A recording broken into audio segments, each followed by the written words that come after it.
Assalamualaikum dan salam sejahtera. Nama saya Azminda binti Hasan, nomor matriks P141889.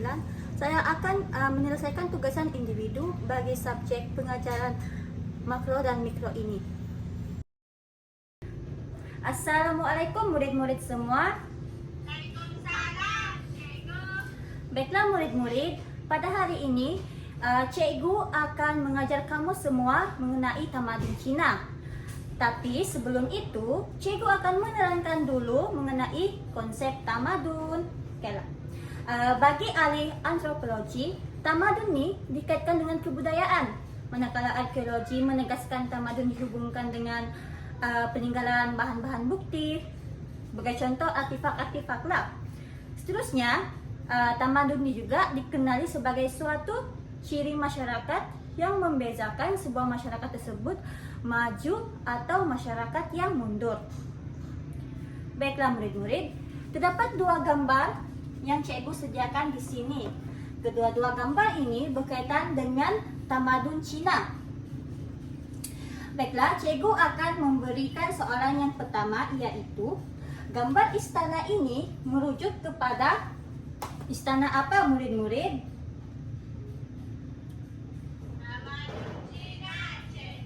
Ya, betul sekali. Gambar pertama ini merujuk kepada tamadun Cina.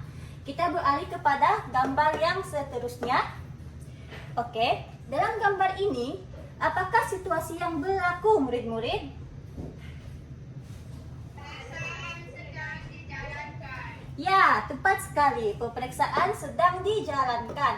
Dan kedua-dua gambar ini mempunyai kaitan dengan tamadun Cina. Cikgu akan menerangkan di kelas selanjutnya. Baiklah murid-murid, sepatutnya Cikgu menayangkan kepada kamu slide mengenai tamadun Cina ini. Namun disebabkan sekolah kita mengalami beberapa kesukaran, jadi Cikgu terpaksa tayangkan slide tersebut di laptop Cikgu sahaja. Balik nanti kamu boleh tengok slide kita pada hari ini. Nanti Cikgu akan hantar di grup WhatsApp kelas kita ya murid-murid semua. Baiklah murid-murid, tamadun Cina pada era peningkatan ini muncul di sekitar lembah Sungai Huanghe. Kawasan yang subur serta kedudukannya yang strategik menjadikan lembah Sungai Huanghe ini sesuai dijadikan pusat kerajaan seperti pada zaman dinasti Qin dan dinasti Han. Baiklah, pada slide yang seterusnya Cikgu akan menerangkan mengenai dinasti Qin dan gambar raja ini merupakan ilustrasi Maharaja Shi Huangdi. Dinasti Qin ini muncul sebagai kerajaan paling utama di China semasa pemerintahan Raja Jing yang kemudiannya memakai gelaran Maharaja Shi Huangdi. Gambar ini merupakan Maharaja Shi Huangdi ya murid-murid. Baiklah, pada slide seterusnya Cikgu akan menerangkan dinasti Han. Dinasti Qin ini digantikan oleh dinasti Han antara tahun 206 SM hingga tahun 220 SM. Dinasti ini diasaskan oleh Liu Bang yang kemudiannya memakai gelaran Maharaja Gaozu. Dinasti Han menunjukkan peningkatan dalam bidang perdagangan melalui pembukaan laluan sutra, bidang pentadbiran dan bidang sosial ketiga zaman pemerintahan Maharaja Wan Wudi ini. Cikgu telah selesai menunjukkan kamu semua slide yang berkaitan dengan lokasi perkembangan tamadun Cina ini. Kamu faham juga kan dengan apa yang cuba Cikgu sampaikan? Sekiranya kamu faham, Cikgu akan memberi dua soalan yang berkaitan dengan slide kita sebentar tadi. Soalan pertama, bagi pandangan kamu, dinasti manakah yang menunjukkan peningkatan dalam bidang perdagangan? Dinasti Han, Cikgu. Ya, betul sekali. Dinasti yang menunjukkan perkembangan dalam perdagangan merupakan dinasti Han.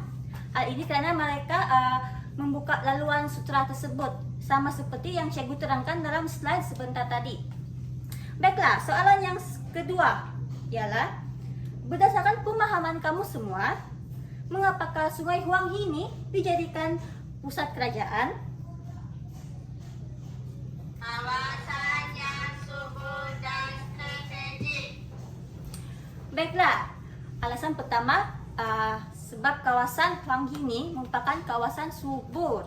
Yang alasan kedua pula, Huang Hini mempunyai kedudukan yang strategik, menyebabkan ia sesuai dijadikan pusat kerajaan. Oke murid-murid semua, dalam bahagian ini cikgu akan menerangkan dua dinasti dan kita akan melihat perbezaan pendidikan dinasti Qin dan dinasti Han. Baiklah, cikgu akan menerangkan pendidikan dinasti Qin terlebih dahulu. Dinasti Qin ni pendidikannya lebih kepada pemahaman perundangan yang diasaskan oleh Han Fei Ziyang.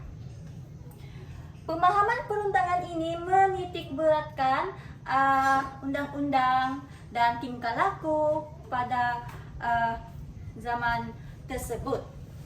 Baiklah, dinasti yang kedua ialah dinasti Han.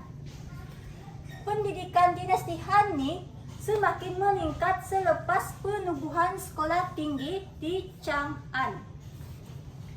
Dan mereka juga mempelajari ajaran Konfusianisme. Baiklah murid-murid, dinasti Han ni pendidikan mereka lebih berkembang maju disebabkan oleh teknologi pembuatan kertas. Ya betul, disebabkan oleh teknologi pembuatan kertas, pendidikan era dinasti Han ni semakin meningkat sebab bekalan kertas tersebut mencukupi. Dan ini telah membawa kepada peningkatan pendidikan sekaligus teknologi pembuatan kertas daripada pokok. Baiklah murid-murid, cikgu telah pun menerangkan perbezaan mengenai dinasti Qin dan dinasti Han. Oleh kerana itu, cikgu akan pecahkan kamu kepada beberapa kumpulan. Cikgu akan bekalkan kad Manila, marker pen. Jadi, kamu semua berpecah kepada beberapa kumpulan dan cikgu akan memilih satu kumpulan yang memberikan komitmen yang tinggi, lepas tu isi-isinya pun betul, dan cikgu akan bentangkan sendiri di sini kad Manila tersebut. Hasil daripada perbincangan kamu dan kumpulan kamu semua. Okey? Baiklah murid-murid semua, kita telah pun tamat masa untuk menyiapkan perbentangan kamu. Di sini cikgu telah pilih satu kumpulan yang menghasilkan isi-isi yang cikgu minta pada kumpulan satu. Sebab soalan cikgu pada hari ini berkaitan dengan pendidikan rendah, menengah dan pendidikan tinggi tamadun Cina, dan juga ciri-ciri sistem peperiksaan perkhidmatan awam. Baiklah, ini merupakan hasil kumpulan satu. Cikgu akan bacakan kepada kamu semua agar pemahaman kamu lebih mendalam mengenai sistem pendidikan di China ini. Baiklah murid-murid, terdapat 3 aras pendidikan di China. Yang pertama ialah pendidikan rendah yang memberi tumpuan kepada menghafal tulisan serta buku suci. Pendidikan menengah iaitu aras yang kedua. Di sini tumpuan mereka kepada aspek menulis karangan dan sajak. Pendidikan tinggi, dalam aspek ini mereka mula menterjemahkan dan menginterpretasikan buku suci serta pelajaran berkaitan etika upacara, adat istiadat dan tanggungjawab rakyat kepada raja dan negara. Melalui 3 pendidikan ini, kita dapat melihat bahawa pendidikan rendah ni lebih mereka tumpukan kepada menghafal tulisan sahaja. Masuk kepada pendidikan menengah, mereka fokus kepada aspek menulis dan membuat sajak serta karangan. Dan pada pendidikan tinggi ni, mereka mula menterjemahkan dan menginterpretasikan buku suci yang berkaitan dengan etika upacara serta subjek-subjek lain seperti adat istiadat dan tanggungjawab rakyat kepada raja dan negara. Baiklah, selesai yang ini, cikgu akan menerangkan mengenai ciri-ciri sistem peperiksaan perkhidmatan awam. Yang pertama, peperiksaan perkhidmatan awam ini sangat kompetitif. Ya, betul sekali, sangat kompetitif ya murid-murid. Hanya lelaki dibenarkan menduduki peperiksaan awam ini. Perempuan tidak, hanya lelaki ya. Mereka mengukuhkan tradisi dan budaya China, terutamanya ajaran Konfusianisme ini murid-murid. Lepas itu, larangan terhadap sebarang bentuk perubahan bagi mengekalkan keaslian tradisi Cina. Di sini cikgu boleh simpulkan bahwa ciri-ciri sistem peperiksaan perkhidmatan awam ini yang pertama sekali sangat kompetitif, kedua hanya lelaki saja yang dibenarkan, ketiga ajaran Konfusianisme, dan keempat larangan kepada sebarang bentuk perubahan. Apa-apa bentuk perubahan tersebut sangat tidak digalakkan dan dilarang. Hal ini karena mereka mengekalkan keaslian tradisi Cina itu sendiri. Baiklah, kita berikan tumpukan kepada kumpulan 1 kerana telah menyiapkan pembentangan yang lengkap serta kita mudah faham kan murid-murid. Cikgu pun menerangkan dengan sangat baik kerana hasil perbincangan kumpulan 1 ini menunjukkan isi-isi yang cikgu minta. Baiklah murid-murid semua, cikgu telah menerangkan mengenai lokasi tamadun Cina, perkembangan pendidikan, perbezaan pendidikan dinasti Qin dan Han, seterusnya ciri-ciri dan aras-aras pendidikan di Cina. Oleh kerana itu, cikgu akan mengadakan kuis kita pada hari ini. Ya, kuis ini akan dijalankan dan dijawab secara individu dan bukannya berkumpulan. Kuis ini sebanyak 10 soalan sahaja dan kamu mempunyai 10 minit untuk menjawab soalan yang cikgu akan berikan melalui Google Form. Cikgu akan bagi link Google Form dan kamu semua boleh menjawab ya.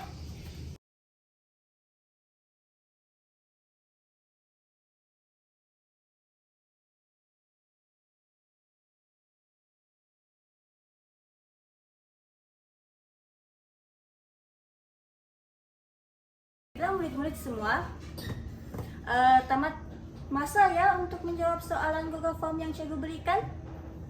Okey. Cikgu mendapati terdapat beberapa pelajar yang mempunyai markah tinggi. Namun pelajar yang seorang ini dia dapat 10/10 ya. Jadi cikgu akan bagi ganjaran kepada yang berjaya menjawab dengan betul ke semua soalan cikgu. Bagi tepukan kepada Ashila Amir. Tania, kamu telah mencapai 10/10, jadi cikgu akan bagi ganjaran kepada kamu hasil daripada usaha kamu menjawab Google Form yang telah cikgu berikan. Baiklah murid-murid semua, nampaknya kita telah sampai ke penghujung kelas. Cikgu akan memberikan sedikit rumusan mengenai bab yang telah kita pelajari pada hari ini. Sudah terang lagi bersulu bahawa tamadun Cina mempunyai ciri-cirinya yang tersendiri dan agak unik jika dibandingkan dengan tamadun Asia yang lain. Hal ini kerana tamadun Cina mempunyai perkembangan dari aspek pendidikan serta maju dalam pelbagai bidang seperti bidang kesenian. Oleh kerana itu, murid-murid, negara China ini seharusnya dijadikan contoh kepada negara-negara lain di Asia agar sejarah tamadun Cina dapat dikekalkan sepanjang hayat. Baiklah murid-murid, cikgu telah memberikan rumusan daripada pihak cikgu, jadi cikgu ingin mendengar rumusan daripada kamu semua sebelum kelas kita berakhir pada hari ini. China merupakan tamadun yang mencapai taraf ketamadunan yang paling awal di dunia. Selain daripada itu, ia juga merupakan tamadun yang paling lama bertahan di muka bumi ini. Ya, nampaknya kamu telah memahami tamadun Cina dengan baik ya murid-murid. Jadi, kita dapat pengajaran serta nilai-nilai murni dalam bidang, khususnya bidang pendidikan. Bidang pendidikan ini amat penting kepada kita ya murid-murid. Kalau kita ingin berjaya, kita kena belajar. Kejayaan tidak akan datang bergolek kepada kita. Kita mesti kejar ya. Tapi dalam kejar kejayaan tersebut hati-hati, jangan juga mau tergelincir ya. Baiklah murid-murid, sekian itu sahaja kelas kita pada hari ini. Kita akan berjumpa di kelas selanjutnya. Terima kasih murid-murid semua. Bye.